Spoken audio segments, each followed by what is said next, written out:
بسم اللہ الرحمن الرحیم۔ شجرۃ العائلہ، شجرہ درخت کو کہتے ہیں اور عائلہ فیملی اور خاندان کو کہتے ہیں۔ تو گویا خاندان کی جو لوگ ہیں جن سے خاندان ایک فیملی بنتی ہے، تو ان کو ایک جگہ سب کو جمع کیا ہے اور ترتیب وار بنایا گیا اس کو۔ گویا یہ فیملی شروع ہوتی ہے موتی اور حفصہ سے، ٹھیک ہے، یہ دونوں میاں بیوی ہیں آپس میں، اور یہ موتی اور حفصہ ان دونوں کے بیٹے ہیں، ایک کا نام ہے قاسم، دوسرے کا نام ہے خالد، اور دو بیٹیاں ہیں، ایک حالہ اور ایک سہا، ٹھیک ہو گیا۔ تو گویا قاسم اور خالد اور حالہ اور سہا یہ آپس میں بھائی بہنیں ہو گئے، اور اس سے دائیں طرف ایک عورت کا نام لکھا ہے فاطمہ، وہ بیوی ہے قاسم کی، ٹھیک ہے۔ یہ تو آپ خود سمجھ لیں کہ کون کس کا کیا لگتا ہے، لیکن میں جو بتانا چاہوں گا اس میں وہ ان مفردات کے معنی۔ جدتن یہ مشترک نام ہے، دادی کو بھی کہتے ہیں، نانی کو بھی کہتے ہیں، اوپر بالکل دیکھ لیں جدتن۔ پھر اس کے بعد جدن ہے، تو جدن جو ہے یہ نانا کو بھی کہتے ہیں، دادے کو بھی کہتے ہیں۔ اس کے بعد اس کے ساتھ نیچے ابن والدن، گویا باپ کے دو نام ہیں، اس کو والد بھی کہتے ہیں، اس کو اب بھی کہتے ہیں۔ اور امن والدتن، کہتے ہیں ماں کو، اور والدہ بھی کہتے ہیں والدہ کو۔ اس کے بعد نیچے لکھا ہوا ہے زوجن زوجتن، زوج کہتے ہیں خاوند کو، اور زوجتن بیوی کو۔ اخن یہ بھائی ہوتا ہے، اور اختن بہن ہوتی ہے۔ اچھا، اسی طرح سے نیچے پہ لکھا ہے عمن، عمن کا مطلب ہوتا ہے چاچا، اور عمتن کا معنی ہوتا ہے پوپی، خالن کا معنی ہوتا ہے ماموں، اور سبتن کا معنی ہوتا ہے بیٹی کی طرف سے اولاد، ٹھیک ہے، پوتے وغیرہ۔ اور خالتن یہ خالہ کو کہتے ہیں۔ اور اس کے بعد اس طرف ہے حفید، حفید جو ہے یہ نواسے کو کہتے ہیں، اور ابن جو ہے یہ بیٹے کو کہتے ہیں، ابنتن بیٹی کو کہتے ہیں، ٹھیک ہے۔ اخ اخت یہ پھر بار بار استعمال ہوا ہے، تو گویا یہ ساری بات ہے۔ اس کے بعد سل آپ ملائیں، ٹھیک ہے۔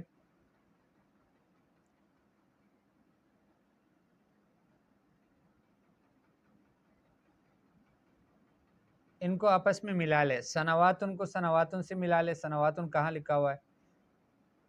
اہلن و سہلن، اہلن و سہلن کون سا لڑکا کہتا ہے تو اس کو آپ نے اسی سے ملا لینا ہے۔ جیسے ایک مثال آپ کو دی ہے معلمن، یہاں بالکل یہ با کے ساتھ ہے، یہاں پر معلم جہاں لکھا ہوا ہے اسی جگہ معلم نیچے تصویر بھی ہے، ٹھیک ہو گیا۔ اس کے بعد والدن باپ، تو باپ والد کہاں ہے، اس کو والد کے ساتھ ملا لو۔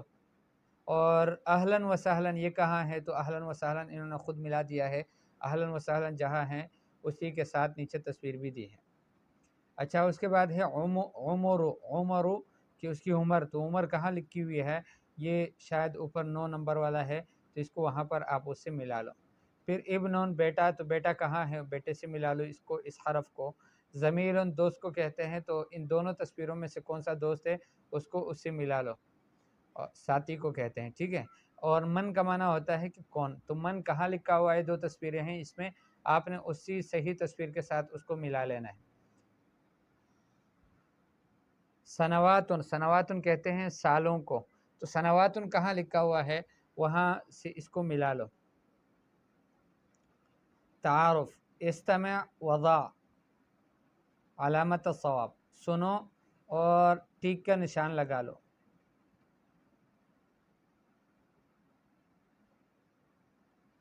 ٹھیک ہو گیا، تو اس کو بھی آپ نے سننا ہے اور پھر اس کے اوپر ٹھیک کا نشان لگا لینا ہے۔ جیسے استاد کہے گا کہ اہلن و سہلن، ٹھیک ہے، تو آپ نے اہلن و سہلن کے اوپر ٹھیک کا نشان لگا دینا ہے۔ اس طرح سے استاد کہے گا کہ تاریخ کہاں لکھی ہوئی ہے یا معلم کہاں ہے، تو آپ نے اس کا جواب دینا ہے۔ بہرحال یہ ذہنی چیزیں ہیں، میں تو اس میں بالکل فیل ہوں، مجھے تو مشکل لگتے ہیں یہ چیزیں، جہاں جہاں عربی ہوگی وہ انشاءاللہ آگے پڑھیں گے۔ استمع وضع الرقم صحیحہ، اس کو سنو اور صحیح نمبر لگا لو، ٹھیک ہو گیا۔ پہلے نمبر پر کون سا بنتا ہے، دوسرے پر کون سا بنتا ہے، تیسرے پر کون سا بنتا ہے، تو صحیح نمبر لگا لو۔ استمع وضع الرقم صحیحہ، سنو اور صحیح نمبر رکھ لو، یعنی نمبر لکھ لو اس پہ۔ سنواتن اس کا کون سا نمبر تھا، عمرو اس کا کون سا نمبر تھا، اہلن و سہلن اس کا، اور یہ سب۔ اچھا، تبادل السؤال والجواب مع زمیلک کما فی المثال، سوال و جواب کا مبادلہ کرو یعنی دہراؤ اپنے ساتھی کے ساتھ جس طرح کی مثال میں ہے. من انت، آپ کون ہو؟ انا معلم، میں معلم ہوں. ٹھیک ہے،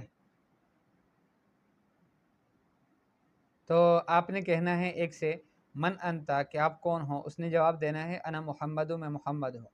پھر آپ نے پوچھنا ہے من انتا، آپ کون ہو، تو اس نے جواب دینا ہے انا عثمان، میں عثمان ہوں. من انتا، آپ کون ہو، انا وسیم، میں وسیم ہوں. من انتا، انا خالد، میں خالد ہوں. تبادل الحوار مع زمیلک کما فی المثال، مثال میں جس طرح ہے اس طرح سے آپ اپنے دوست کے ساتھ اس سبق کو بھی دہرا لو. من ھذا، ھذا عقیل، یہ کون ہے، یہ عقیل ہے. من ھذا، یہ کون ہے، ھذا طارق، یہ طارق ہے. من ھذا، یہ کون ہے، ھذا طٰہٰ، یہ طٰہٰ ہے. من ھذا، یہ کون ہے، ھذا سلطان، یہ سلطان ہے. من ھذا، یہ کون ہے، ھذا حاتم، یہ حاتم ہے. پھر اس کے بعد ہے تبادل الحوار مع زمیلک کما فی المثال، اپنے دوست کے ساتھ اس حوار کو بھی دہراؤ جس طرح کی مثال میں آپ کو نظر آتا ہے. من ھذا، یہ کون ہے، ھذا ابنی محمد، یہ میرا بیٹا محمد ہے. ٹھیک ہے، تو اب آپ نے کیا کہنا ہے، من ھذا، ھذا والدی طارق، من ھذا، یہ میرے والد طارق ہیں. من ھذا، یہ کون ہے، ھذا زمیلی طٰہٰ، یہ میرے دوست طٰہٰ ہے. من ھذا، یہ کون ہے، ھذا ابنی سلطان، یہ میرا بیٹا ہے سلطان. من ھذا، یہ کون ہے، ھذا معلمی حاتم، یہ میرا استاد ہے حاتم. پھر اس کے بعد تبادل السؤال والجواب مع زمیلک کا، اپنے دوست کے ساتھ، اپنے ساتھی کے ساتھ، زمیل جو آپ کے ساتھ درس میں شریک ہو اس کو کہتے ہیں. تو اس کے ساتھ سوال و جواب کو دہراؤ جس طرح کی مثال میں ہے. کم عمرک یا محمد، آپ کی عمر کتنی ہے محمد؟ 6 سنوات، 6 سال ہے. ٹھیک ہے، اب آپ نے کیا کہنا ہے، کم عمرک یا طلحہ، آپ کی عمر کتنی ہے طلحہ؟ تو وہ جواب دے گا 9 سنوات، 9 سال. کم عمرک یا مطیع، آپ کی عمر کتنی ہے؟ تو وہ جواب دے گا 10 سنوات، 10 سال. کم عمرک یا طالب، اے طالب آپ کی عمر کتنی ہے؟ تو اس کا جواب ہوگا 8 سنوات، 8 سال.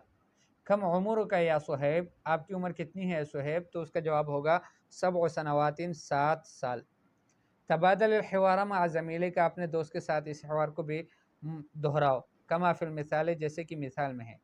من ھذا، یہ کون ہے، ھذا عقیل، یہ عقیل ہے. ومن ھذا، اور یہ کون ہے، ھذا زمیلی حمزہ، یہ میرا دوست حمزہ ہے. وھذا ابنی محمد، اور یہ میرا بیٹا محمد ہے. اہلا وسہلا، خوش آمدید، ویلکم. کم عمرک یا محمد، محمد آپ کی عمر کتنی ہے؟ عمری 4 سنوات، میری عمر 4 سال ہے.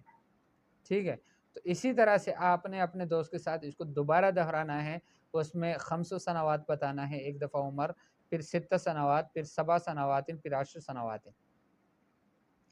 استمع وردد، اس کو سنو اور پھر دہراؤ. قاسم، یعقوب، لقمان، مرزوق، شروق، شوق، قمر، عقیل، اشواق. ان سب میں آپ نے دیکھا کہ قاسم، یعقوب، لقمان، ان سب میں قاف وہ جو ہے وہ استعمال ہوا ہے. پہلے والے میں آپ دیکھ رہے ہیں کہ بالکل شروع میں قاف ہے، پھر درمیان میں قاف آ گیا. تیسرے والے میں اس میں بھی درمیان میں قاف آ گیا، اور اس کے بعد مرزوق میں، ٹھیک ہے، مرزوق یعنی جس کو رزق دیا جاتا ہے. اور شروق کا مطلب ہوتا ہے کہ سورج کا طلوع ہونا. شوق، شوق کہتے ہیں اشتیاق کو، کسی چیز کی شوق رکھنے کو. قمر، عقیل، اشواق. ٹھیک ہے، ان سب میں اشواق جمع ہے شوق کا. تو ان سب میں آپ کو قاف آپ نے دیکھ لیا. اب اس کو سنیں اور اس کو دہرائیں. قالا اور کھالا. اب قالا کا ایک معنی ہے، کھالا کا دوسرا معنی ہے. قالا کا معنی ہے اس نے کہا، اور کھالا کا معنی ہے اس نے تولا. قادہ اس کا معنی ہے، صحیح تلفظ کے ساتھ پڑھنا چاہیے. قادہ اس نے قیادت کی، قادہ قریب تھا. قرہ اس نے مقرر کیا، اس نے یہ فیصلہ کیا. اور کرہ معنی دہرایا. قدرہ اس نے اندازہ لگایا، اور قدرہ اس نے خراب کر دیا. لا تقدر مزاجی، میرے مزاج کو خراب نہ کرو. تو قدرہ کا معنی اس کو خراب کر دیا. ماء قدر، الماء القدر کا معنی ہوتا ہے گدلا پانی. اچھا، قریب، قریب کو کہتے ہیں جو قریب ہوتا ہے. اور قریب اس کا مجھے نہیں پتا قریب کس کو کہتے ہیں. قیدن قید کو کہتے ہیں کسی کو باندھنے کو، اور قید چال کو کہتے ہیں. قلبن یہ دل کو کہتے ہیں، اور کلبن کتے کو. اسی طرح سے قاف اور کاف میں فرق. ابقا اس نے باقی رکھا، ابکا اس نے رلایا. رقابن رقابن یہ گردنوں کو بھی کہتے ہیں، اور اسی طرح سے وہ جو غلام ہوتے ہیں مملوک ان کو بھی رقاب کہا جاتا ہے. اور رکاب سواریاں. مکر جا قرار، ٹھہرنے کی جگہ. اور مکر کا مطلب ہوتا ہے مکر وہ جو مکر ہوتا ہے، وَمَكَرُوا وَمَكَرَ اللَّهُ چال کرنا.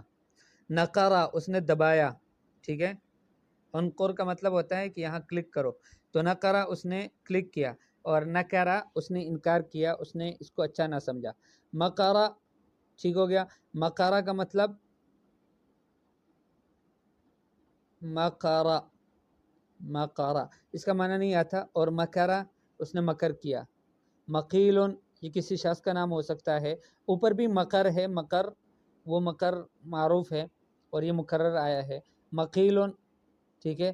مقیلن اور مکیلن. نقیرن اور نکیرن. نقیر کہتے ہیں وہ جو کھجور کے اندر ایک چھوٹا سا نقطہ ہوتا ہے اس کی گٹلی میں، ٹھیک ہے، اس کو نقیر کہتے ہیں. برقہ کا معنی ہوتا ہے کہ چمکنا، اور برکہ کا معنی ہوتا ہے اونٹ کے بیٹھنے کو کہتے ہیں.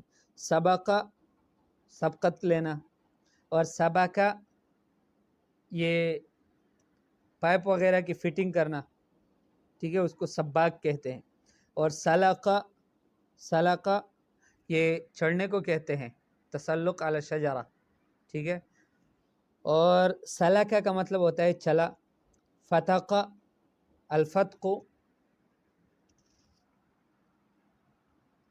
الفتق کانتا رتقا ففتقناہما، قرآن میں ہے کانتا رتقا ففتقناہما، یعنی آسمان اور زمین دونوں آپس میں ملے ہوئے تھے، ہم نے ان دونوں کو جدا کر دیا. تو بہرحال یہ کتنا فرق پڑتا ہے تھوڑا سا تلفظ میں غلطی کی وجہ سے. اور فتق کا معنی ہوتا ہے کہ اس کو تباہ و برباد کر دیا، یعنی خراب کر دیا، ٹھیک ہے. اسی وجہ سے الاسلحۃ الفتاکہ، فتاکہ یہ اس اسلحے کو کہا جاتا ہے کہ جو مدمرہ ہو، ہلاک کر دیتا ہو. فرقہ اس نے فرق کیا، اور فرقہ اس نے اس کو کرچا. شقہ کا مطلب ہوتا ہے اس نے سختی کی، اور شکہ اس نے شک کیا. مشرقن کا معنی یعنی طلوع ہونے والا، ٹھیک ہے. اور مشرق ان کا معنی ہے کہ مشرق ان کا معنی ہوتا ہے کہ طلوع کرنے والا شروق سے ہے. اور مشرق ان کا معنی ہے مشرک، یعنی کافر، اللہ کے ساتھ شریک کرنے والا. تو دیکھیں کتنا فرق پڑ گیا. اچھا، استمع وردد، اس کو سنو اور دہراؤ. یہاں کچھ آیات ہے جہاں جہاں قاف آتا جائے گا تو اس کے اوپر آپ نے ہاتھ اٹھا لینا ہے. استمع ورفع یدک مع قاف، آپ اس کو سنیں اور اپنے ہاتھ کو اٹھائے قاف کے ساتھ. مثلا پہلی آیت اعوذ باللہ من الشیطان الرجیم اذا وقعت الواقع لیس لوقعتها کاذبہ. تو جہاں جہاں قاف ہم پڑھیں اس کے اوپر آپ کو ہاتھ اٹھانا چاہیے. یہ تو جو استاد طلبہ ان کو نظر آتے ہیں وہ اس طرح سے وہ کرا لے طلبہ کو. الحاقۃ ما الحاقۃ وما ادراک ما الحاقۃ القارعۃ ما القارعۃ وما ادراک ما القارعۃ انا سنلقی علیک قولا ثقیلا انا کل شیء خلقناہ بقدر فاذا نقر في الناقور فالسابقات سبقا فالفارقات فرقا فالملقيات ذکرا قال فالحق والحق اقول. ٹھیک ہو گیا. کرر مع جمیع الطلاب، اسی کو دہراؤ تمام طلبہ کے ساتھ انہی آیات کو. بہرحال آج بہت زیادہ ہو گیا سبق، انشاءاللہ اتنا ہی کافی ہے، اس کو سمجھنے کی کوشش کریں.